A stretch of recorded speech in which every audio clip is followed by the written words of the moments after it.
በጣም የምታምኑት የልብ ጓደኛችሁና የህይወት አጋራችሁ በጋራ ቢከዷችሁ ምን ታደርጋላችሁ? ሳራ ሳታንኳኳ ወደ ራሄል ቤት ስትገባ ያየችው ምስል ደሟን አቀዘቀዘው። ግድግዳው ላይ የተሰቀለው የሰርግ ፎቶ የገዛ ባለቤቷ ማርክና የምርጥ ጓደኛዋ ነበር።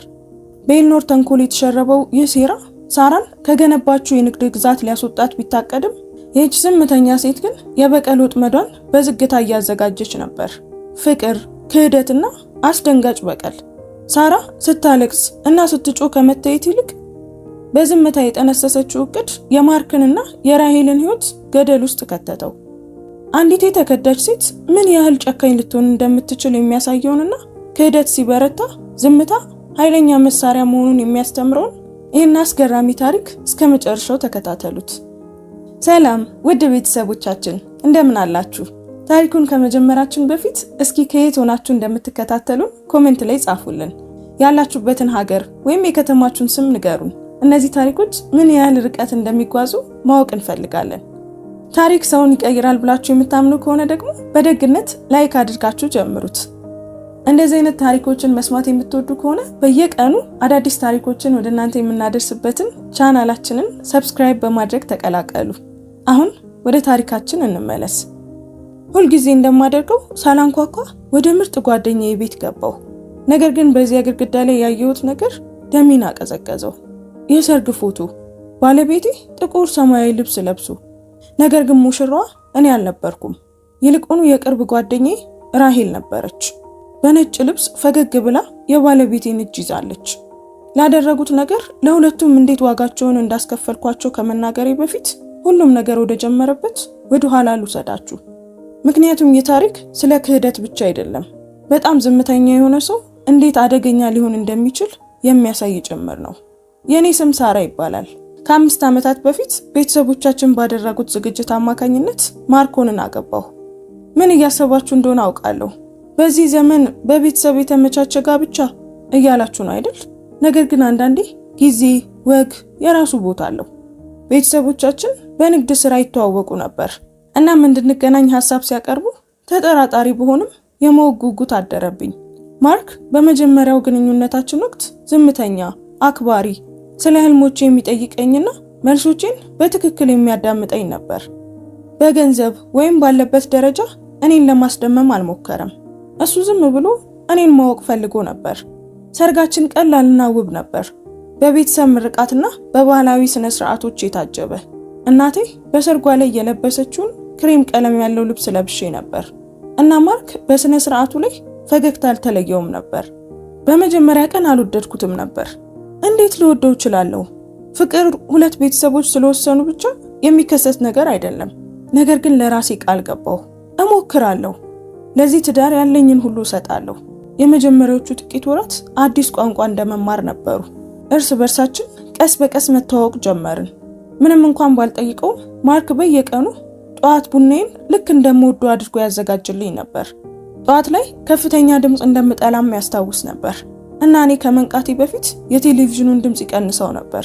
የድሮ ፊልሞችን በተለይም ጥቁርና ነጭ የሆኑትን እንደሚወድ እና ደስተኛ ሲሆን የማንጎራጎር ልምድ እንዳለው ተረዳው። ትናንሽ ነገሮች፣ ተራ ነገሮች፣ ነገር ግን በመካከላችን የሚያምር ነገር ገነቡ። እሱን እንደምወደው ያወቅኩበትን ትክክለኛ ቅስፈት አስታውሳለሁ። ከባድ የጉንፋን በሽታ ይዞኝ ነበር። ትኩሳቱ እያቃጠለኝ እና ማርክ ሌሊቱን ሙሉ ሳይተኛ አደረ። በቀዝቃዛ ጨርቅ ከአልጋው አጠገብ ተቀመጠ። በየጥቂት ደቂቃው እየቀያየረ እዚያ መኖሩን ለማወቅ በማልችልበት ቅስፈት እንኳን እጅን ይዞኝ ነበር። ጎህ ሲቀድ ትኩሳቴ በመጨረሻ ሲለቀኝ እሱ አሁንም እዚያው ነበር። ደክሞታል፣ ግን ፈገግ ይላል። እጅን ጨመቅ አድርጎ እንዲህ አለኝ፣ የትም አልሄድም ሳራ፣ እኔ እዚሁ ነኝ ካንቺው ጋር። ያኔ ነው ይህ የተመቻቸ ጋብቻ ወደ እውነተኛ ፍቅር እንደተቀየረ ያወቅኩት። ነገር ግን በመካከላችን ያደገው ፍቅር ብቻ አልነበረም፣ አጋርነትም ጭምር ነበር። የማርክ ቤተሰብ በሪል ስቴት ንግድ የተሰማራ ነበር እና እኔ ወደ ቤተሰቡ ስቀላቀል ስራው እየተዳከመ ነበር። የማርክ አባት እያረጁ፣ ንግዱ አዲስ ጉልበትና የተሻለ አስተዳደር ያስፈልገው ነበር።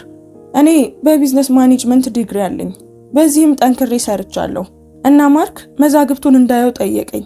ዝም ብለሽ ያቸው አለኝ። ምንም ግፊት የለም። ውጥንቅጥ አገኘው። የሚያምር ሊስተካከል የሚችል ውጥንቅጥ። የፋይናንስ መዛግብቱ የተዘበራረቁ ነበሩ። የታክስ ቁጠባዎች ይታለፉ ነበር። አቅራቢዎች ዋጋ ዝም ብለው ይጨምሩ ነበር እና ማንም ትክክለኛውን የትርፍ መጠን አይከታተለውም ነበር። ሁሉንም ነገር ለማደራጀት 3 ወራት ፈጀብኝ። ሙሉውን የሂሳብ አያያዝ ስርዓት ወደ ዲጂታል ቀየርኩት። ከአቅራቢዎች ጋር የተሻለ ድርድር አደረግኩ። በታክስ ላይ ለመቆጠብ ህጋዊ መንገዶችን አገኘው። እናም ለእያንዳንዱ ግብይት ትክክለኛ ክትትልን ዘረጋው። በ2 ዓመት ውስጥ ትርፉ በ40% ጨመረ። ማርክ ሁል ጊዜ ለሰዎች ሳራ የዚህ ግዛት አይምሮ ናት ይል ነበር። እናም ከልቡ ነበር። ሁሉንም ነገር እንድጠቀም ፈቀደልኝ። የባንክ ሂሳቦች፣ የይለፍ ቃሎች፣ ህጋዊ ሰነዶች፣ የንብረት ወረቀቶች፣ ሁሉንም። ሙሉ እምነት፣ ሙሉ ተደራሽነት። ያ እምነት በኋላ ላይ እኔ ከተጠቀምኩባቸው መሳሪያዎች ሁሉ በጣም ስለታም መሳሪያ ሆነ። ነገር ግን ሁሉም ሰው በቤተሰብ ንግድ ውስጥ በነበረኝ ሚና ደስተኛ አልነበረም። በተለይም የማርክ እንጀራ እናት ኤልኖር። እኔ ወደፊት ከመምጣቴ ከ10 ዓመታት በፊት የማርኮንን አባት ያገባችው ኤልኖር የቤተሰቡን ፋይናንስ ትቆጣጠረው ነበር እና ለምን ያንን ቁጥጥር በጣም ተፈልገው እንደነበር ደረስኩበት። እሷ ትሰርቅ ነበር። የሐሰት ደረሰኞች፣ የተጋነኑ ወጪዎች፣ በድብቅ ወደ ተደበቁ ሂሳቦች የሚዘዋወሩ ብዙ ገንዘቦች። ብልህ ነበር እና እኔ መዛግብቱን ባልቀበል ኖሮ ለዘላለም ሊቀጥል ይችል ነበር። በመጀመሪያው ወር ውስጥ ልዩነቶችን አገኘው። ግርግር አልፈጠርኩም። በይፋም አልከሰስኳትም። በቤተሰብ ስብሰባ ወቅት ስለ አንዳንድ ግብይቶች በጣም በትህትና ጠየቅኳት። ፊቷ ተቀያየረ። የማይገጥሙ ማብራሪያዎችን በመስጠት ተንተባተበች። ፈገግ አልኩና ካሁን በኋላ ሂሳቡን እኔ እንደሚይዘው ተናገርኩ። ከዚያ ቀን ጀምሮ ኤልኖር ሌላ ሳንቲም መስረቅ አልቻለችም። እናም ከዚያ ቀን ጀምሮ ጠላችኝ። ዘመቻዋን ቀስ በቀስ ጀመረች። በቤተሰብ እራቶች ላይ የተለያዩ አስተያየቶችን ትሰጣለች። የማርክ አባት ይህን ጋብቻ በእናንተ ላይ በግድ ጫኑባችሁ አይደል ትላለች በሐሰት ርህራሄ። ለዘመዶቿ ደግሞ እንዲህ ብላ ታንሾካሹካለች። ሳራ ማርክን ለገንዘቡ ብላ ነው ያጠመደችው። እነዚህ ታላቅ ምኞት ያላቸው ሴቶች ምን እንደሚመስሉ ታውቃላችሁ። ለማርክ ራሱ ደግሞ የጥርጣሬ ዘርን ትዘራለች። ማርክ እቺ ሴት እየተቆጣጠረች ነው፣ ንግዱንም እየተቆጣጠረችው ነው። ማየት አትችልም? የራስ ቤት ጌታ እንኳን አይደለህም። የምትወደውና እንደ መዝሙር የምትደጋግመው አባባል አባት ሳራን በአንገት ላይ እንደ ሸክም አሰራት የሚለውን ነበር። በጣም ደጋግማ ትናገረው ስለነበር በማርክ ላይ መስራት ሲጀምር ማየት ይችል ነበር። መርዙ ቀስ በቀስ እየተሰራጨ ነበር። ነገር ግን በዚህ ሁሉ ውስጥ ከሁለተኛ ደረጃ ትምህርት ቤት ጀምሮ የቅርብ ጓደኛ የሆነችው ራሄል ነበረች። እንደ እህትማማቾች የሚሰሙ 12 ዓመታት፣ 12 የጓደኝነት ዓመታት። በኮሌጅ አባቴ ሲሞት ራሄል እዚያ ነበረች። ለሳምንታት አቅፋ አጽናንታኛለች። በሰርግ ዝግጅቴ ወቅትም እሷ እዚያ ነበረች። አበቦችን እንድመርጥ እየረዳችኝና ስለ ሰርግ ጭንቀት አብራኝ እየሳቀች ነበር። እኛ ሳምንታዊ የቡና ቀጠሮች፣ ስለ ሁሉም ነገር፣ ስለ ምንም ነገር ዘግይተው የሚደረጉ የስልክ ጥሪዎችም ነበሩ። በህይወቴ አምናት ነበር። ሁሉንም ነገር ነግራት ነበር። ከኤልኖር ጋር የነበረውን ችግር፣ ንግዱን የማስተዳደር ጭንቀት፣ ስራ ሲበዛብኝ አንዳንድ ጊዜ በወረቀት ስራዎች ስለምትረዳኝ የይለፍ ቃሎችንና የሂሳብ ዝርዝሮችን ጭምር ታውቃለች። አሁን ወደ ኋላ ዞር ብዬ ስመለከት ሚናዋን ምን ያህል ፍጹም በሆነ መንገድ እንደተጫወተች ማየት እችላለሁ። ምን ያህል ሙሉ በሙሉ እንደተታለልኩ። በማርክ ላይ ያለው ለውጥ የጀመረው ከ6 ወራት በፊት ነበር። እሱ ከእኩለ ሌሊት በላይ ስለሚቆዩ የንግድ ስብሰቦች ሁል ጊዜም ሰበብ እየሰጠ ዘግይቶ ወደ ቤት መምጣት ጀመረ። በሌላ ክፍል ውስጥ ስልኮችን መመለስ፣ በሩን መዝጋት፣ በዝቅተኛ ድምፅ እየተንሾካሾከ ማውራት ጀመረ። በመካከላችን ያለው ፍቅር ቀዘቀዘ። ስለ ውሎዬ መጠየቁን አቆመ። በ5 ዓመት ውስጥ ለመጀመሪያ ጊዜ የተጋባንበትን ቀን ረሳው። ስለ ጉዳዩ ላነጋግረው ስሞክር ሁሉም ነገር ደህና መሆኑን ስጠይቀው ይቆጣ ነበር። ሁሉንም ነገር ታጋንኛለሽ ሳራ፣ ምንም ችግር የለም፣ በስራ ምክንያት ትንሽ ስለተጨናነኩ ነው ይለኝ ነበር። ነገር ግን ጭንቀቱ ስለ አዲሱ ሽቶ አያስረዳም። ለምን በድንገት ጂም መሄድ እንዳሳሰበውም አያስረዳም። በሳምንት 5 ጊዜ እኔ እንዳላየው በሚከለክላቸው መልእክቶች ስልኩ ሲጠራ በፊቱ ላይ የሚታየውን ፈገግታ አያስረዳም። ጸቡ በትናንሽ ነገሮች ጀመረና አደገ። ትናንሽ ያለመግባባቶች ትልልቅ ክርክሮችን ወለዱ። የማርክ ቁጣ ከየትም የመጣ ይመስል ነበር። ለምንድነው ሁሉን ነገር የምትጠይቂው ብሎ ይጮህ ነበር።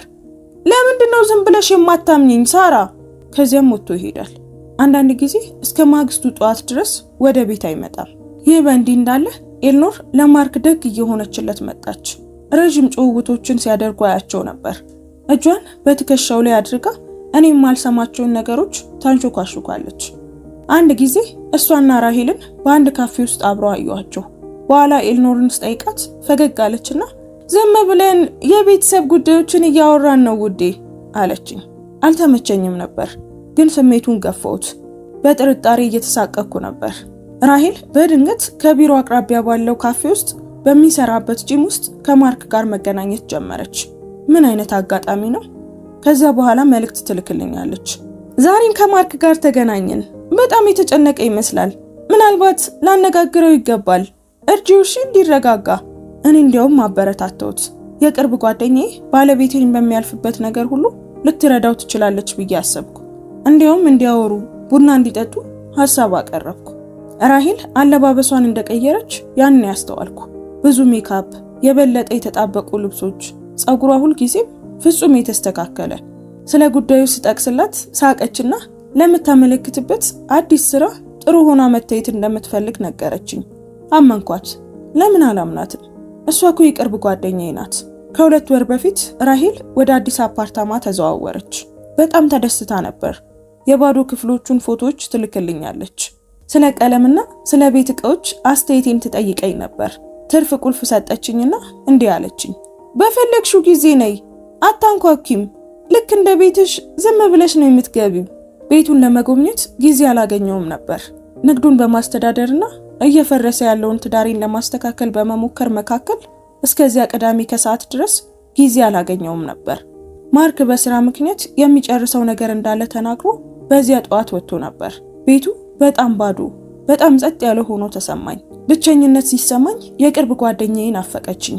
በድንገት ወደምንወደው የኢጣሊያን ምግብ ቤት ጎራ ብዬ የራሄልን ተወዳጅ ፓስታ አዘዝኩ። በምሳ አስገርማታለሁ። ልክ እንደ ድሮ ጊዜ ይሆንልናል። ወደ አዲሱ አፓርታማዋ ህንፃ ነዳሁ። በእንግዳ ማቆሚያ ቦታ አቆምኩኝ። ህንፃው ቆንጆ፣ ዘመናዊ እና በግልጽ ውድ ነበር። ለሷ ደስ አለኝ። ራሄል በስራዋ ጠንክራ ሰርታለች። ሞቅ ያለውን የፖስታ መያዣ ይዤ በሊፍቱ ወደ ላይ ወጣሁ። የተገረመ ፊቷን በአይነ ህሊናዬ እየሳልኩ ነበር። የሰጠችኝን ትርፍ ቁልፍ ተጠቅሜ በሩን ገፋሁት። ራሄል ምሳ አምጥቻለሁ ጓደኛዬ ብዬ ጮኩኝ። ዝምታ። አፓርታማው የትኩስ አበቦች ጠረን ይሸታል።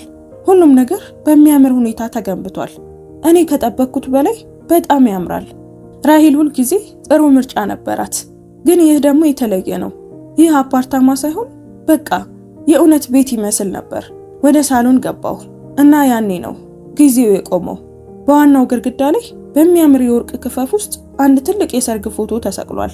በባህር ዳርቻ ላይ ጀንበር ስትጠልቅ የተደረገ የሰርግ ፎቶ። ሰማዩ በብርቱካናማና ሮዝ ቀለሞች ተኩሏል። ሙሽራው ረጅም ሆኖ ቆሟል። በጥቁር ሰማያዊ ልብሱ ጸጉሩ ፍጹም ተስተካክሎ፣ ፈገግታው ሰፊና እውነተኛ።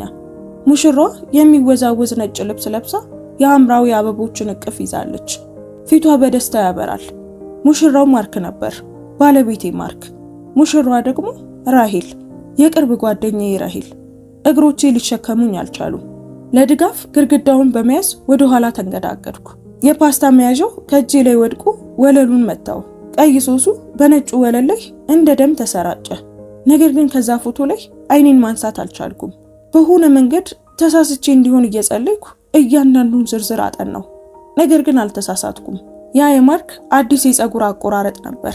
ከ3 ሳምንት በፊት ነበር የተቆረጠው። ከዚህ በፊት አይቼው የማላውቀው ልብስ ነበር። ለኔ ሳይነግረኝ የገዛው መሆን አለበት። ያ የራሄል ፈገግታ፣ 1000 ጊዜ የሰጠችኝ ያው ፈገግታ አሁን በሰርጋቸው ቀን ለባለቤቴ ተሰጥቷል። ልክ እንደ ዞምቢ በአፓርታማ ውስጥ ተጓዝኩ። በጎን ጠረጴዛው ላይ ተጨማሪ ፎቶዎችን አየሁ። ማርክና ራሄል በአንድ ምግብ ቤት ውስጥ ጠረጴዛው ላይ እጅ ለእጅ ተያይዘው በመጽሐፍ መደርደሪያው ላይ ነበር። ማርክና ራሄል በመናፈሻ ውስጥ፣ እጁ ወገቧ ላይ ነበር። ወደ መኝታ ክፍሉ ሄድኩኝ። ልቤ ምን እንደማገኝ አስቀድሞ አውቆ ነበር። የማርክ ልብሶች ከራሄል ልብሶች ጎን በቁም ሳጥን ውስጥ ተሰቅለዋል። ሰዓቱ በጎን ጠረጴዛው ላይ ነበር። ሽቶ በመዋቢያ ጠረጴዛው ላይ። ለወራት ያሸተትኩት ያው ሽቶ ለራሱ የገዛው አዲስ ግዢ መስሎኝ የነበረው እዚህ ከሷ ጋር እየኖረ ነበር። ባለቤቴ ከቅርብ ጓደኛዬ ጋር ተጋብቶ እየኖረ ነበር። በሩ ሲከፈት ሰማሁ። የራሄል ድምጽ ነበር። ሳራ አንቺ ነሽ? ተጣራች።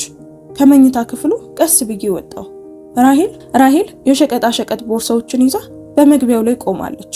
ፊቷ ገረጣ። ወለሉ ላይ የፈሰሰውን የፓስታ ሶስ አየች። የኔንም ባየች።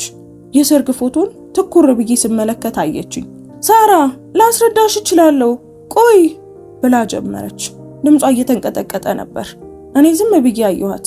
ጸጥ ብዬ እህቴ ብዬ የጠራኋት ሴት፣ አባቴ ሲሞት ከጎኔ ሆና ያጽናናችኝ ያቺው ሴት፣ ሁልጊዜም ከጎኔ እንደምትሆን ቃል የገባችልኝ ሴት፣ አንቺ እንዳሰብሽው አይደለም እንደገና ጮኸች። የሸቀጣ ሸቀጥ ቦርሳዎቹን በሚንቀጠቀጡ እጆቿ እያስቀመጠች ባለቤቴን አገባሽ? ምንድነው እንዳሰብኩት ያልሆነው? ባለቤቴን አግብተሻል አልኳት። ድምጼ ለገዛ ጆሮዬ እንግዳ ደረቅና ባዶ ሆኖ ተሰማኝ። ሳራ እባክሽን ተቀመጪ፣ ላስረዳሽ እችላለሁ። ለስንት ጊዜ? ቆይ ለምን ያህል ጊዜ ነው? ራሄል መቼ ነው ብዬ ጮኩኝ እና በደረቴ ውስጥ የሆነ ነገር የተሰበረ መሰለኝ። ደነገጠች።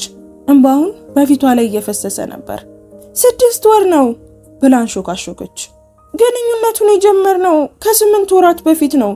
የተጋባነው ደግሞ ከ3 ሳምንት በፊት ነው። 3 ሳምንታት።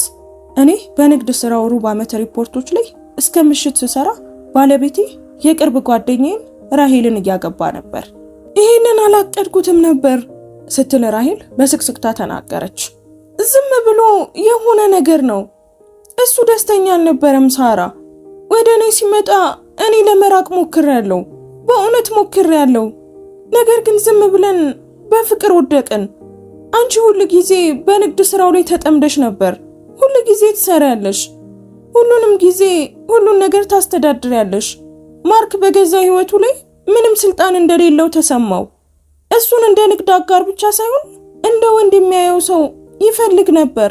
አንቺ ያልቻልሽውን ነገር እኔ ሰጠሁት፣ ነፃነትን ሰጠሁት።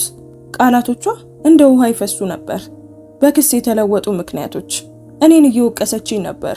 ጠንክሬ በመስራቴ ብቁ በመሆኔ ሁለታችንንም የሚመግበውን ትልቅ ግዛት በመገንባቴ እንባዬ ቆመ። በውስጤ የሆነ ነገር ተቀየረ። ቀዝቃዛና ስለታም የሆነ ነገር። ኤልኖር ታውቅ ነበር አይደል ስል በዝግታ ጠየቅኩ። የራሄል ዝምታ የሚያስፈልገኝ መልስ ሁሉ ነበር። ረዳችሽ? ቀጠልኩኝ። ቁርጥራጮቹን በአይምሮዬ ውስጥ እየገጣጠምኩ ነበር። እሷ ነች ከማርክ ጋር በደንብ ያስተዋወቀችኝ። ግንኙነታችንን አበረታታችሁ። ምናልባት ሰርጉን ለማቀድ የረዳችሁ እሷ ናት። ቁርጥራጮቹን በአይምሮዬ ውስጥ እየገጣጠምኩ ነበር። እሷ ናት አይደል ከማርክ ጋር በደንብ ያስተዋወቀችሽ? ግንኙነቱን ያበረታታችሁ? ምናልባትም ሰርጉን ያቀደችው እሷ ናት። እኔ እንድጠፋ ትፈልጋለች። የንግዱን ገንዘብ እንደገና ማግኘት ትፈልጋለች። አሁን የእንጀራ እናቱ አንቺ ከስዕል ውስጥ እንድትወጪ ትፈልግ ነበር። ራሄል እንባዋን እየጠረገች አመነች። ንግዱን፣ ገንዘቡን፣ ቁጥጥሩን፣ ሁሉንም ነገር መልሳት ትፈልጋለች። እኔ ማርክን ብቻ ነው የፈለኩት እና እሱን ከኔ መውሰድ የምትችይ መሰለሽ አልኩኝ በለሰለሰ ድምጽ። የኔ የነበረውን ሁሉ መውሰድ የምትችይ መሰለሽ ራሄል? እወደዋለሁ ሳራ፣ የእውነት ከልቤ ነው እወደዋለሁ። ሳኩኝ። የገዛ ድምጽ የማይመስል ቀዝቃዛና መራራ ሳቅ ነበር። ትወጂዋለሽ? ደገምኩት። ምንኛ ያምራል። ቦርሴን አነሳው። መሄድ አለብኝ ሳራ። ቆይ ስለዚህ ጉዳይ ማውራት አለብን። እኔ ግን ቀድሞኑ በበሩ እየወጣው ነበር። ከኋላዬ ራሄል ስታለቅስ ስሜን ስትጠራ ሰማ ነበር። ነገር ግን በኮሪደር ውስጥ ስሄድ ድምጿ ጠፋ። በሊፍት ወረድኩ። መኪናዬ ውስጥ ገባውና ወደ ቤት ነዳው። አላለቀስኩም፣ አልጮኩም፣ ለማንም አልደወልኩም። ዝም ብዬ አሰብኩ። በከተማው ጎዳናዎች ውስጥ እየነዳው ሳለ አይምሮዬ ውስጥ አንድ እቅድ መፈጠር ጀመረ። የሚያምር ፍጹም እቅድ። የምሰበር መስሏቸዋል። ግርግር የምፈጥር፣ ማርክ እንዲመለስ የምለምን፣ ራሄልን በይፋ የምጠላ መስሏቸዋል። ከማን ጋር እየተጣሉ እንደሆነ በእርግጥም አላወቁም ነበር። ለ5 ዓመታት የብዙ ሚሊዮን ዶላር ንግድ አስተዳድሬያለሁ። ውጥንቅጥን ወደ ትርፍ ቀይሬያለሁ። ከተበታተኑ ቁርጥራጮች ግዛት ገንብቻለሁ። ትልቅ ግዛት። እና አሁን ሁሉንም ነገር ለመውሰድ እነዚያኑ ክህሎቶች እጠቀማለሁ። ቤት ስደርስ ማርክ እዚህ አልነበረም። በእርግጥም አልነበረም። ምናልባትም ከራሂል ጋር ነበር እያጽናናት፣ ምናልባትም የግል ህይወታቸውን ስለረበሽኩ ተቆጥተውብኝ ይሆናል። በጠረጴዛዬ ላይ ተቀመጥኩኝ እና ላፕቶፔን ከፈትኩ። ዝርዝር አወጣው። ሁሉንም የንግድ ሂሳቦች፣ ሁሉንም የንግድ ወረቀቶች፣ ሁሉንም የይለፍ ቃሎች፣ ሁሉንም ኢንቨስትመንቶች፣ ሁሉም ህጋዊ ሰነዶች። ማርክ በ5 ዓመት ጋብቻ ውስጥ በእምነት እንድጠቀምባቸው የፈቀደልኝን ነገሮች በሙሉ አወጣው። ሙሉ በሙሉ አምኖኝ ነበር። ያ እምነት የሱ ውድቀት ይሆናል። በሚቀጥሉት 2 ሳምንታት ውስጥ በዝምታ ሰራው። ማርክ ወደ ቤት ሲመጣ መልካም ነበርኩለት። ፈገግ አልኩኝ። የሚወዳቸውን ምግቦች አበሰልኩ። ስለ ውሎ ጠየቅኩት። በረጋ መንፈስ መሆኔ ግራ አጋባው፣ ግን ደግሞ እፎይ አለ። ከአፓርታማው ከወጣው በኋላ ራሂል በድንጋጤ ደውላለት ነበር። እናም በዚያች ሌሊት ጦርነት ጠብቆ ወደ ቤት መጥቶ ነበር። ይልቁንም እኔ እራት ስሰራና በዝግታ ሳንጎራጉር አገኘኝ። ሳራ ማውራት አለብን ብሎ ነበር። የወጥ ቤቱ በር ላይ ቆሞ። ስለምን ማርክ መለስኩለት። የፓስታውን ሶስ እያማሰልኩ ራሂል ደውላልኛለች። ሁሉንም ነገር እንዳየሽ ነገረችኝ። የሰርግ ፎቶዎቹን። አዎ የሚያምር ስነ ስርዓት ነበር። የባህር ዳርቻ ሰርጎች በጣም ሮማንቲክ ናቸው። ሁለተኛ ጭንቅላት ያበቀልኩ ይመስል ትኩር ብሎ አየኝ። አልተቆጣሽም? እያንዳንዱ ሰው እኮ የሚኖርበት የራሱ ህይወት አለው። እንደ ቆመ ውሃ ረግቼ ወይኑን ቀዳው። ከራሂል ጋር ደስታን ካገኘህ እኔ እንቅፋት መሆን አልፈልግም። ምን ምርጫ አለኝ? መጣላት ምንም ነገር አይለውጥም። እኔ ብቻ አንተ ደስተኛ እንድትሆን ነው የምፈልገው። እፎይታ በፊቱ ላይ ታየ። እንግዲያውስ በዚህ ተስማምተሻል ማለት ነው? በመለያየታችን ሌላ ምን ማድረግ እችላለሁ? ትከሻዬን ሰበኩ። ዝም ብዬ መቀበልና ህይወቴን መቀጠል ነው ያለብኝ። ያንን ውይይት በግራ መጋባት ግን በምስጋና ጨረሰ።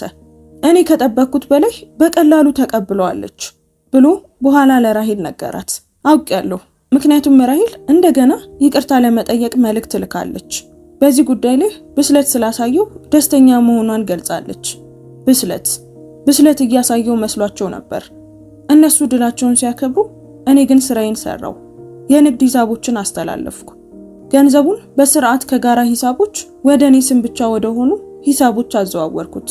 የንግድ ወረቀቶችን ቀየርኩ። ማርክ ለንግድ ግብይቶች ምቾት ሲባል ከዓመታት በፊት የውክልና ስልጣን ሰጥቶኝ ነበር። አሁን ያ የውክልና ስልጣን ሁሉንም ነገር ወደ እኔ ስም አዘዋወረው። ማርክ ስለሱ ከሚያውቀው የግል ጠበቄ ጋር በመሆን እያንዳንዱን እርምጃ ሙሉ በሙሉ ህጋዊ መሆኑን አረጋገጥኩ። እነዚህን የታክስ ሰነዶች መፈረም ትችላለህ ብዬ በቸልታ ጠይቀው ነበር። እሱ ምንም ሳያነብ ይፈርም ነበር። ያምነኝ ነበር። ከምንም በላይ ለ5 ዓመታት ሁሉንም ነገር ፍጹም በሆነ ሁኔታ አስተዳድሬያለሁ። አሁን ለምን ይጠረጠረኛል? ዋናውን የንግድ ሂሳብ አዘዋወርኩ። የተቀመጡ ገንዘቦች ተሰባብረው ቀስ በቀስ ተዘዋወሩ። አክሲዮኖች ተሸጡ ወይም ባለቤትነታቸው ተዘዋወረ። ቤቱ ቀድሞውኑ በእኔ ስም ነበር። ከቤተሰቦቼ የተሰጠ የሰርግ ስጦታ ነበር። አንድ ጊዜ $2 ሚሊዮን በላይ የነበረው የማርክ ሂሳቦች አሁን ያነሱት $3000 ያነሰ ነው። የኔ ሂሳቦች ሁሉንም ነገር ይዟል። የግል መርማሪ ቀጠርኩ። በአንድ ሳምንት ውስጥ የማርክንና የራሂልን ፎቶዎች አገኘው። የሆቴል መዛግብት፣ የምግብ ቤት ሂሳቦች። መርማሪው በህጋዊ መንገድ ያገኛቸውን የጽሑፍ መልእክቶች፣ የግንኙነታቸው ማስረጃ፣ የድብቅ ሰርጋቸው፣ ሁሉም ነገር በቀናትና በሰዓታት ተመዝግቧል። ከዚያም ወደ ኤልኖር መቆፈር ጀመርኩ። መርማሪው ከራሂል ጋር የነበራትን ግንኙነት አገኘ።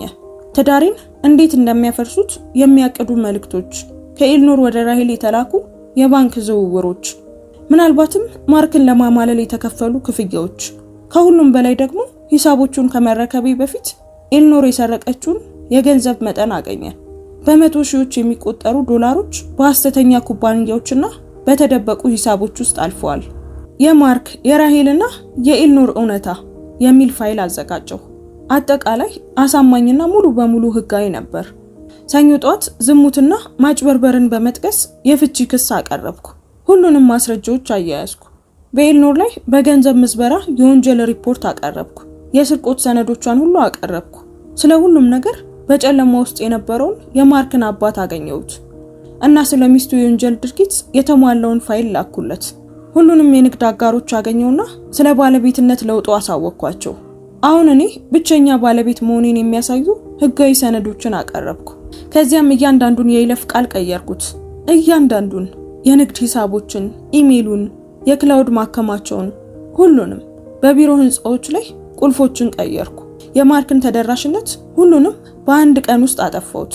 ማርክ የህግ ማሳሰቢያውን ከዚያ ከሰዓት በኋላ በራሄል አፓርታማ ተቀበለ።